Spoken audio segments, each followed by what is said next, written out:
ఎందుకు నటిస్తున్నారు?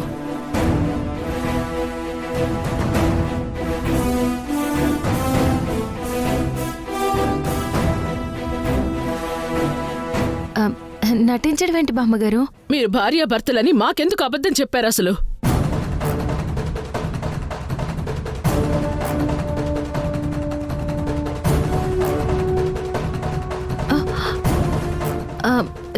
లేదు బామ్మగారు, మేమిద్దరం నిజంగా భార్యాభర్తలమే. అలాగా? అయితే నీ మెళ్ళో మంగళసూత్రం ఏది సింధు? చూపించో.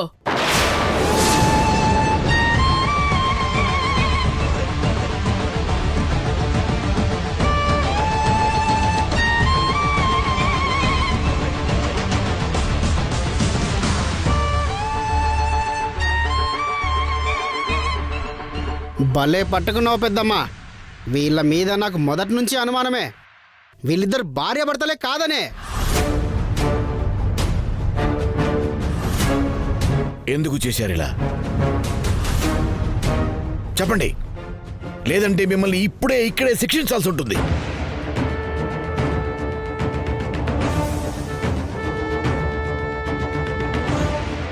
చెప్పు.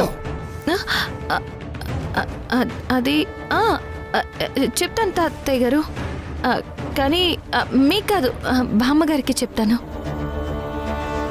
నాకే చెప్పాలి అంటే అది మీకు చెప్పలేను, అందుకని. సరే, నాకు చెప్పు. వెళ్ళి చెప్పు.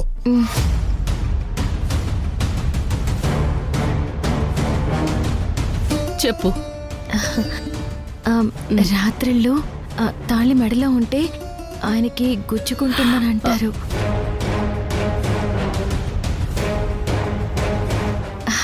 అందుకే రాత్రిపూట మంగళసూత్రం తీసి తిండి కింద పెడతాను.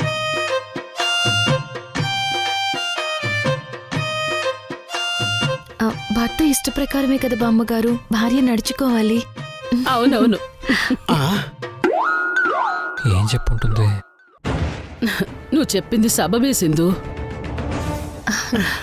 మీకు అలా అనుమానం వస్తుందని నాకు తెలీదు. తెలుసుంటే తాళి నా మెళ్ళలోనే ఉంచుకునేదాన్ని. పర్వాలేదమ్మా, నీ భర్త ఇష్ట ప్రకారమే నడుచుకో సింధు. మీరు గదిలోకి వెళ్ళండి.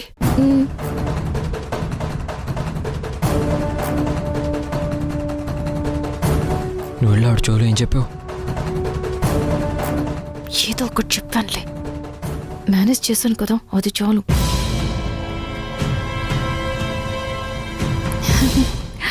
అనవసరంగా సాంగ్ డాన్స్ అంటే ఏదేదో చేసావు కదా, అందుకే ఇలా.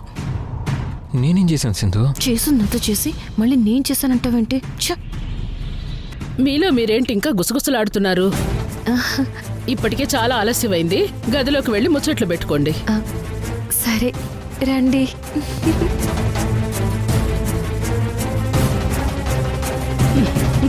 ఇంతకీ సింధు నీ చెవిలో ఏం చెప్పింది? రాత్రిళ్ళు తాళి మెళ్ళో ఉంటే తన భర్తకి గుచ్చుకుంటుందంటండి. అందుకే రాత్రిపూట తాళి తీసి మళ్ళీ పొద్దున్నే కళ్ళకద్దుకుని మెళ్ళ వేసుకుంటుందంటండి. అయ్యో, అలాగా? అవునండి, వాళ్ళని అనవసరంగా అనుమానించి బాధ పెట్టాం. నిజమే.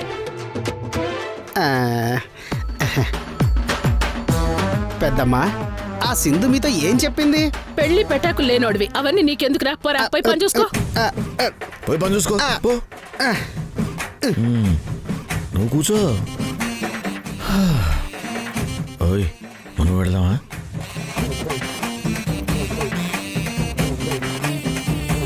మనం వెళదామా? పొండి.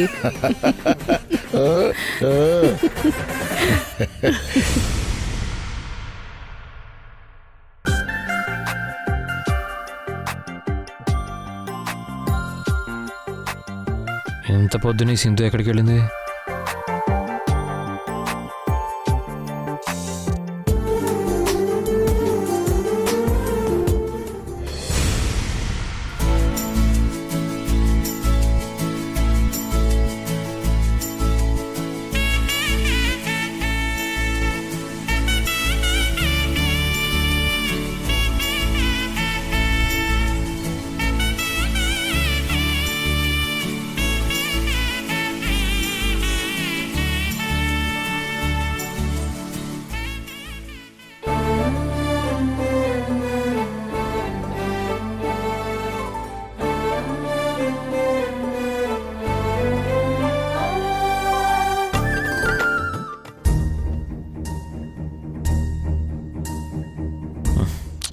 చేద్దాం.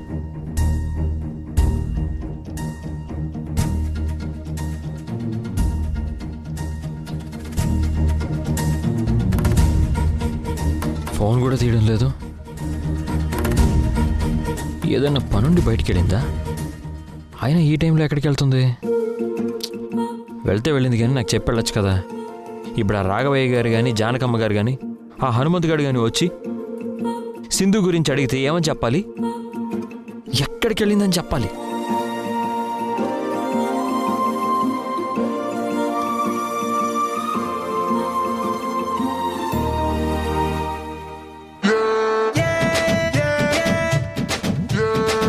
అమ్మో, అనుమానబ్దయ్యం వచ్చేసాడు.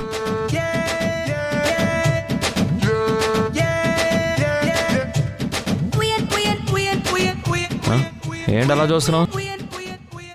నువ్వేంటి అంత కంగారుగా ఉన్నావు? కంగారేం లేదే, చాలా క్యాజువల్గానే ఉన్నాను. కాదు,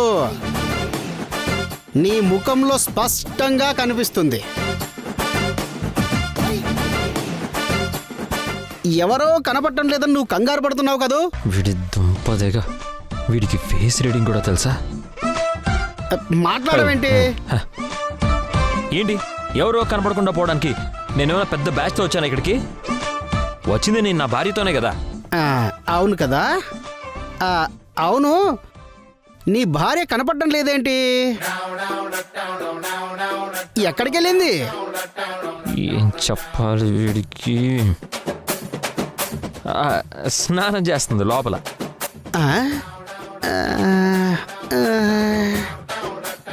స్నానం చేస్తుంటే లోపల నీళ్ళ శబ్దాలేమీ వినపడడం లేదేంటి? మామో, వీడు అనుమానాలతో చంపేసేలా ఉన్నాడు. ఏంటండి మీ అనుమానాలు? జస్ట్ ఇప్పుడే వెళ్ళింది లోపలికి. అలాగా, సరే. నిన్ను నీ భార్యని జానకమ్మ గారు ఒకసారి రమ్మంటున్నారు. ఎందుకు? మీరు వస్తే తెలుస్తుంది. సరే వస్తాంలే, నువ్వు వెళ్ళు. ఆలస్యం చేయకండి, అనుమానం పెరుగుతుంది. నా భార్య స్నానం చేస్తుందని చెప్పాను కదా, టైం పడుతుంది, టైంకి వస్తామని చెప్పు. వెళ్ళు. సరే.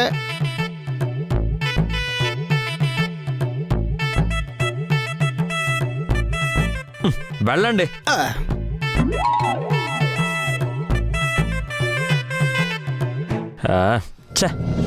ఈ సింధు వల్ల ప్రతిదీ టెన్షనే. ఎక్కడికి వెళ్ళింది?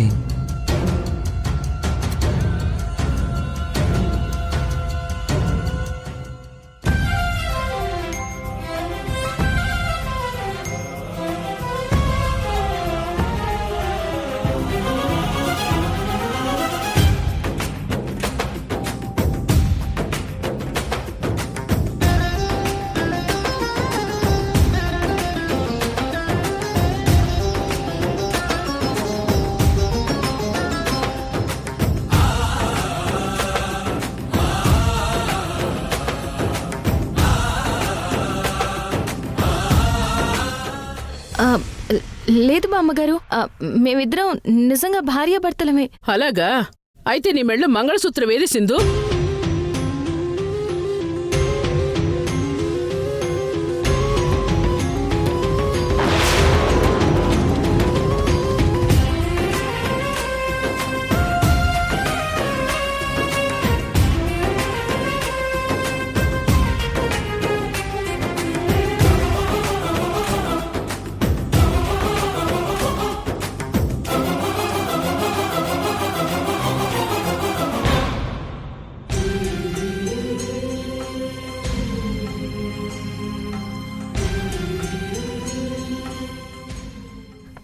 పూజారి గారు,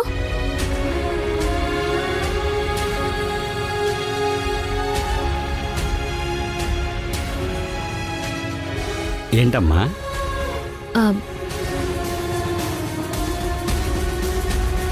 ఈ మంగళసూత్రాలు అమ్మవారి పాదాల దగ్గర పెట్టి పూజ చేసివ్వరా? అలాగేనమ్మా.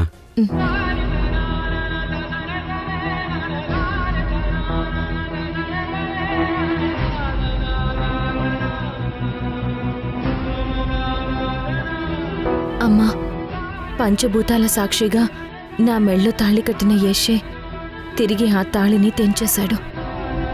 మళ్ళీ నా జీవితంలో తాళి నా మెళ్ళో పడుతుందని ఊహించలేదు. నేను యష్ భార్యాభర్తలుగా కలిసున్నాము అని ఆ పెద్దవాళ్ళని నమ్మించడం కోసమే ఈ తాళిని నా మెళ్ళో వేసుకుంటున్నాను. నన్ను దీవించమ్మా. సర్వామయ వినాశనాయ త్రైలోక్యనాథాయ శ్రీ మహావిష్ణవే స్వాహ. ఓం వాసుదేవాయ విద్మహే సుధాహస్తాయ ధీమహి తన్నో ధన్వంతరి ప్రచోదయాత్.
ఏయ్,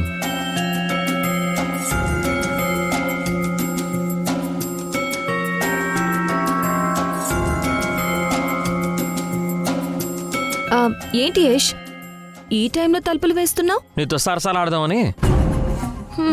నాతో సరదాగా మాట్లాడడమే రాదు నీకు, ఇంకా సరసాలు కూడానా? అదేం ఊహించుకోకు, అంత లేదు ఇక్కడ. అసలేంటి నువ్వు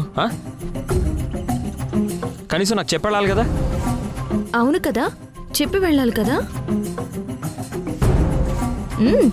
చెప్పి వెళ్దామనే అనుకున్నాను, కానీ తమరు నిద్రపోతున్నారు కదా. లేపి చెప్తే ఎక్కడ కోపం తెచ్చుకుంటారోనని చెప్పకుండా వెళ్ళాను. సరే, ఆ విషయం వదిలే. నేను నీకు ఫోన్ చేశాను కదా, కనీసం అప్పుడైనా ఫోన్ లిఫ్ట్ చేసి మాట్లాడాలి కదా. ఎందుకు లిఫ్ట్ చేయలేదు? నా ఫోన్ సైలెంట్లో పెట్టాను, చూసుకోలేదు. ఇప్పుడేమైంది? ఏమైందా? నీ వల్ల నాకు ప్రతిదీ టెన్షన్ అయిపోయింది. నువ్వు ఎక్కడికి వెళ్ళావో తెలీదు. ఇంతలో ఆ హనుమంతుగాడు వచ్చి గదిలో నీ భార్య లేదేంటి అని అడిగాడు. నువ్వేం చెప్పావు? ఏం చెప్పాలి? నువ్వు పని మీద బయటికి వెళ్ళావని చెప్తే ఏం పని, ఎక్కడా అని ఇంకో ప్రశ్న వేస్తాడు. నేను పలానా పని పలానా ప్లేస్ అని చెప్పానే అనుకో, వాళ్ళ మనుషుల్ని పంపించి నేను చెప్పింది కరెక్టో కాదో అని తెలుసుకుంటాడు. అసలే వాడు అనుమానం మనిషి కదా. నేను చెప్పిన పని మీద నువ్వు వెళ్లకుండా వేరే చోట ఉన్నావు అనుకో, నీ భార్య ఏ పని మీద వెళ్ళిందో ఎక్కడికి వెళ్ళిందో కూడా నీకు తెలియదంటూ అసలు మీరు భార్యాభర్తలేనా అని ఇంకో ప్రశ్న వేస్తాడు. వాడి ప్రశ్నలకి సమాధానం చెప్పలేక నా తల పగిలిపోతుంది. అందుకే లోపల స్నానం చేస్తున్నావు అని చెప్పాను. నమ్మాడా? అయినా అంత తేలిగ్గా నమ్మడే హనుమంతు. ఎందుకు నమ్మేస్తాడు? లోపల స్నానం చేసేటప్పుడు నీళ్ల శబ్దం రావడం లేదేంటి అని అడిగాడు. ఇప్పుడే స్నానంకి వెళ్ళింది అని చెప్తే అప్పుడు నమ్మాడు.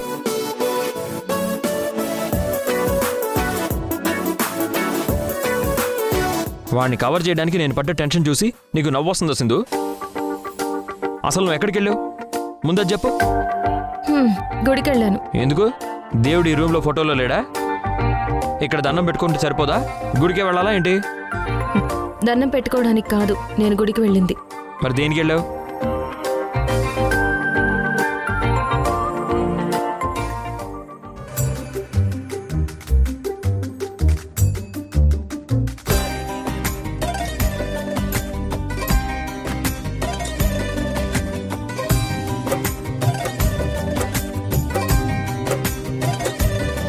నిన్ను అడిగాను, నువ్వేమో నా మెళ్ళో తాళి వేయనన్నావు. అందుకే అమ్మవారి గుడికెళ్ళి నేనే నా మెళ్ళో తాళి వేసుకున్నాను.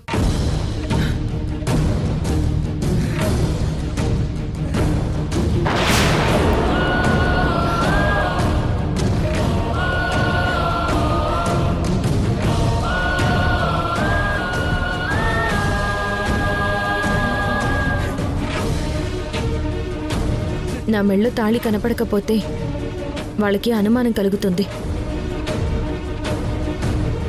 రాత్రి ఏం జరిగిందో నువ్వే చూసావు కదా యష్, అందుకే ఇలా చేయాల్సి వచ్చింది. సరే, రాఘవయ్య గారు జానకమ్మ గారు మనల్ని ఎందుకో రమ్మన్నారు, వెళ్దాం పద. యష్, ఒక్క నిమిషం. ఏంటి?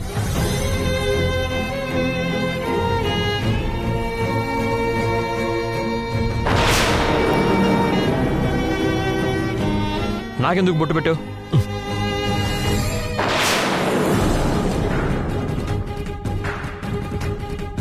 ఆ బొట్టు చెరిపేకు. ఏ? గుడికెళ్ళి వచ్చినప్పుడు నా నుదుటిన బొట్టుంది, నీ నుదుటిన బొట్టు లేకపోతే భార్యాభర్తలు ఇద్దరు కలిసి కదా గుడికి వెళ్ళాలి, నువ్వొక్కదానివే వెళ్ళావేంటి అని వాళ్ళు అనుమానపడతారు. అందుకే చెరిపేయొద్దు అంటున్నాను. సరే పద.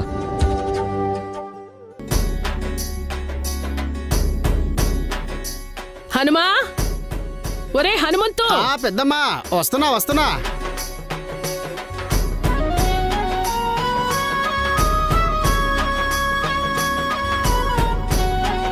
ఏంటి పెద్దమ్మా? సింధు యష్లని రమ్మని చెప్పమన్నాను, చెప్పావా? ఎప్పుడో చెప్పాను పెద్దమ్మా. మరి వాళ్ళు ఇంకా రాలేదేంట్రా? ఇంత ఆలస్యం చేశారంటే ఏదైనా గొడవ పడుతున్నారేమో. చూడ ముచ్చటైన జంట, వాళ్ళెందుకు గొడవ పడతారా? నీకు తెలియదు పెద్దమ్మా, నేను ఫస్ట్ నుంచి వాళ్ళని గమనిస్తూనే ఉన్నాను. మీ ముందు పెద్దయ్య ముందు అన్యోన్యంగా ఉన్నట్టు నటిస్తున్నారు, కానీ గదిలో ఉన్నప్పుడు మాత్రం ఏదేదో దెబ్బలాడుకుంటూ గొడవ పడుతుంటారు.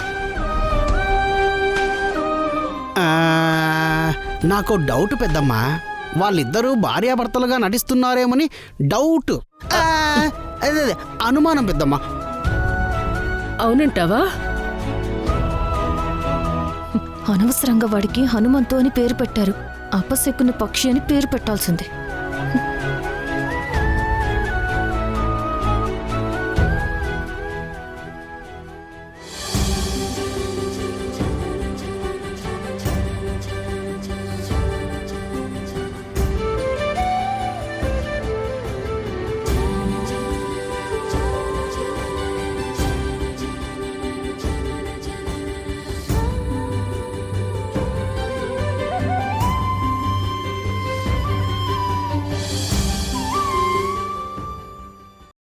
నమస్కారం బామ్మగారు. నమస్తే అమ్మా. బామ్మగారు ఆశీర్వాదం తీసుకుందాం. ఎన్నిసార్లు చెప్పాలండి, మీరు కుడివైపు ఉండాలి, నేను ఎడం వైపు ఉండాలి.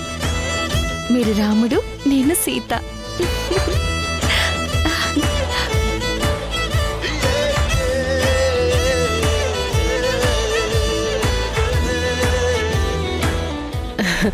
చల్లగా ఉండండి, చల్లగా ఉండండి అమ్మా.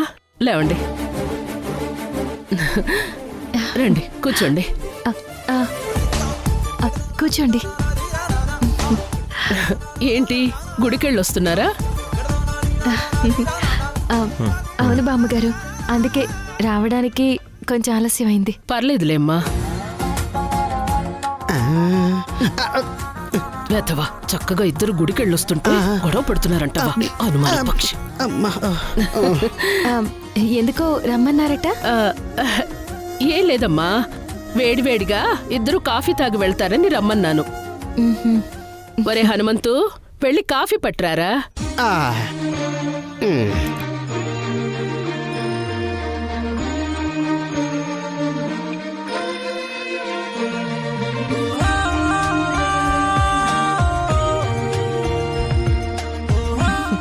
ఇంకా వాడికి అనుమానంగానే ఉందన్నమాట.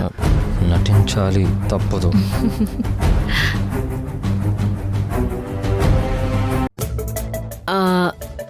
రాత్రి బాగా నిద్ర పట్టిందా బాబు? ఆ, కొత్త ప్లేస్ కదండి, సరిగ్గా నిద్ర పట్టడం లేదు ఇక్కడ.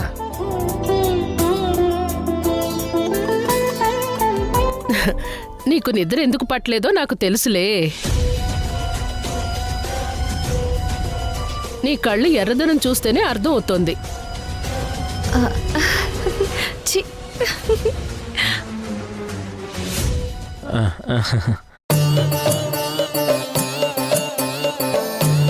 హా, నిద్ర లేదు కదా, ఇప్పుడు బాగా నిద్ర వస్తుందండి.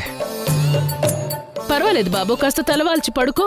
ఆ, అబే మీరేం అనుకోకండి, తన భుజం మీద కాసేపు తల వాల్చుకుంటాను. అలాగే.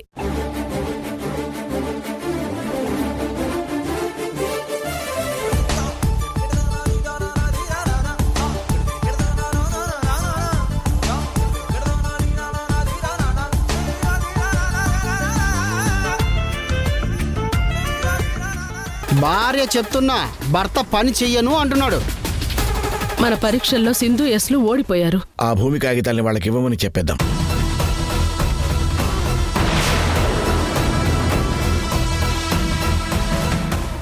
సింధు, నీ కాళ్ళ దగ్గర పాము ఉంది, కదలొద్దు.